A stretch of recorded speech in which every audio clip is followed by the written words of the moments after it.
Well, hey folks, welcome back to Learning Lost Skills. And today I want to do just a real basic lesson on fermentation, a good way to store your foods, can them up for the winter, or to make hot sauces and such. Today we're going to be making some ahi hot sauces, just a real simple onion garlic ahi. And I'm going to be blending, I've got two varieties, I'll be blending both of them together, just make one big batch. Okay, the first thing you need to know is the weight of all of your ingredients. I'm going to measure this out in grams. You got one white onion. I'm just going to set the whole bags here. We're at 1,358 grams, so we're going to take that by 3%. So let me calculate that real quick. Can't quite do that off my head. And then we'll get to making the sauce. Okay, so that came up to 40.74 grams of salt. I just rounded it up to 42. Everything's going in the blender, so we can set that aside now. I got to get to chopping, get this party started. We're going to can everything into a couple of quart jars, and I'll show you a cool trick to make a fermentation lid that is so simple. I've been doing it forever. Whenever I don't have my regular bubblers, this is just a quick, easy thing to do. You know, if you think about it, way back in history, people didn't have those fancy bubblers and, you know, all the other cool tools that we do now. Had to improvise some. So just a real coarse chop on your onions.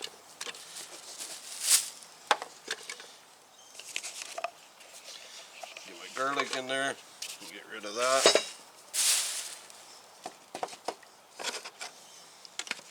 Give this a rough one. Okay, so we went ahead and tossed in the onion, the garlic, did all of the large ahis. I still got all the little ones to do, but I'm running out of daylight. So I want to kind of wrap this up for you real quick and show you that one cool little trick. I also added the salt while this was blending.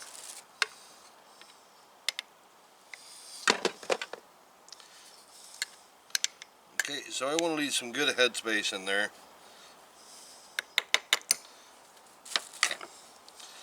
Right up to about the bottom ring. Now here's that trick I was telling you about. And if you like it, I hope you'll subscribe. Hit that like button. But you know, a long time ago, settlers, they didn't have airlock. They didn't have plastic wrap. You just put some plastic wrap over it and a rubber band. And it's that simple. So there you are. That's going to burp itself. As gas builds up, that elastic will give just enough to let it burp. We're going to let this go for about 6 weeks. And then we're going to blend them all together, blend the two together, check for flavor, check for salt, and mostly check for that acidity. We want to get that acid, the pH level acid down to about 3.5, 3.6, somewhere in there. I like to have it under 4. Some people like it, are fine with it above, not me. But we'll come back and finish this sauce off. Turn this into something that you will absolutely love. Just fermenting 101. Easiest lid in the world. We'll put that someplace cool inside the house. In case where I live, it's already getting below freezing, so it's got to go indoors. Yeah, we'll be back in 6 weeks or so. Well, it's been 6 weeks. Everything's fermenting nicely. You can see some good liquid separation. See a lot of air bubbles through it. That shows you it's making CO2. We're getting a good product going. Now, I also cut a pineapple the last time, or when I started this, excuse me. So I also cut a pineapple when we started this and froze it.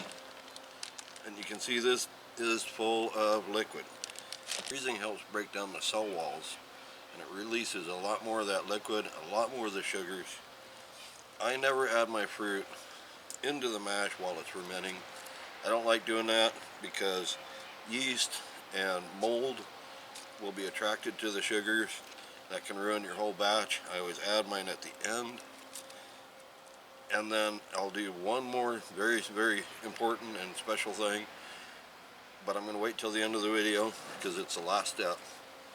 I won't be able to bottle these up today because, you know, dang bottles aren't in. So let's get to this. Let's get this made.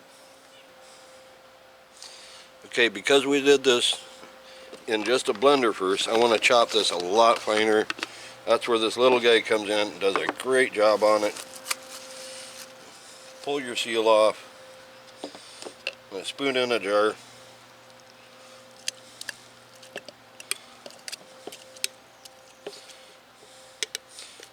I'm going to stop about right there.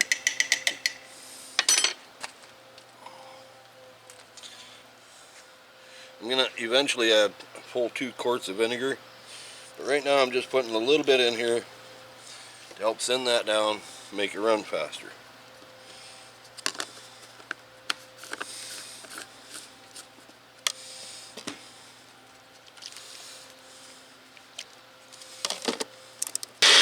You want to try to get this ground down.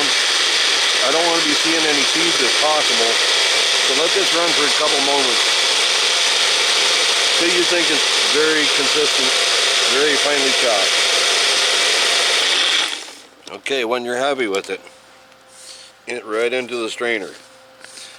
We're going to take out all of the pulp if we can.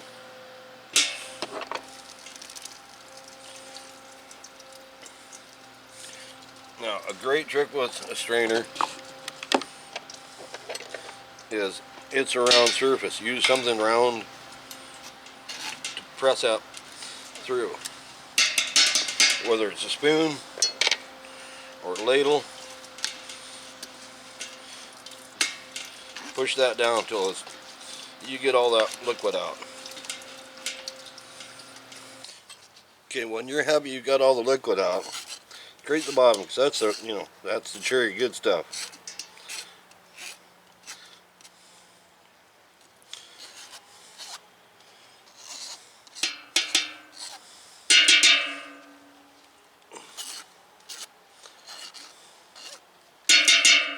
Okay, now this pulp I'm going to put into another bowl. I'm going to dry that out, use that as another seasoning. After it's dried, we'll grind it up. Now for the pineapple. And I'll show you why I really like to freeze this before, because this stuff is just mush.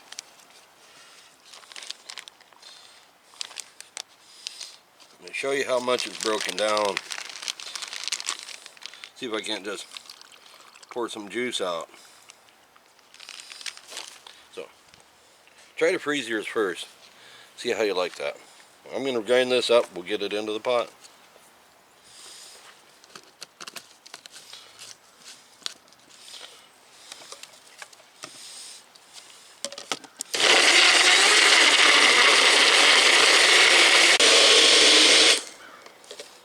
Okay, well the frozen, that took 10-15 seconds is all.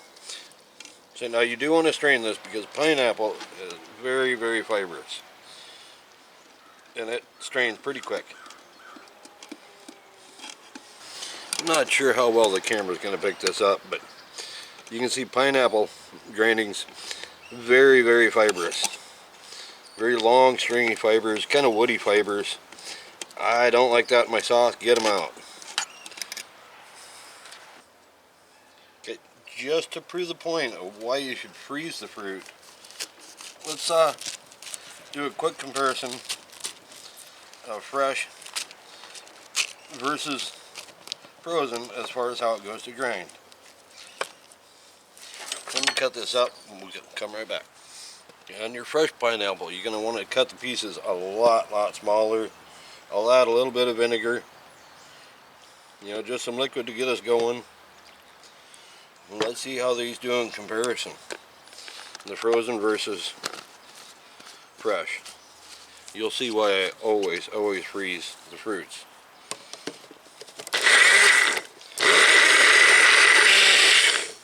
Okay, around about a minute and a half before I stopped hearing the blades hit something solid, letting us know that it's completely broken it down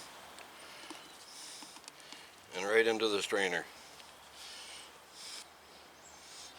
Okay guys, we've got everybody in the party. We got the mash in there, we've got the pineapples in there, 1 quart of vinegar, put my last one in, and finally blend this until it's a nice even looking color. We'll check the pH. We're going to shoot for around, well, definitely below 4.5. It's got to be below that. I like to get closer to 3.5 in the acidity.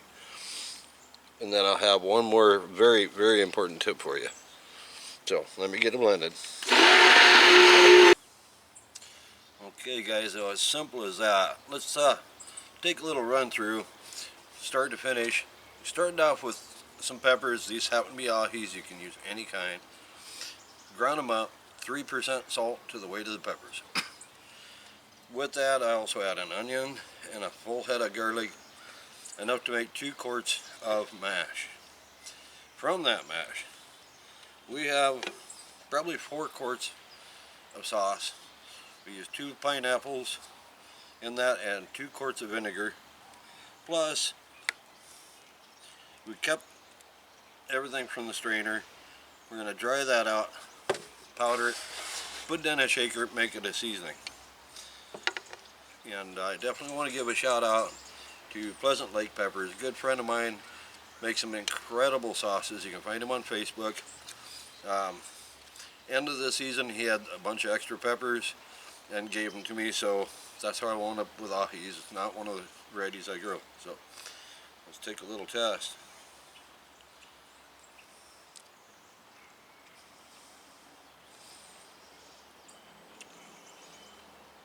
Now you saw that was a good spoonful. It's got a great, very tangy flavor, excellent flavor.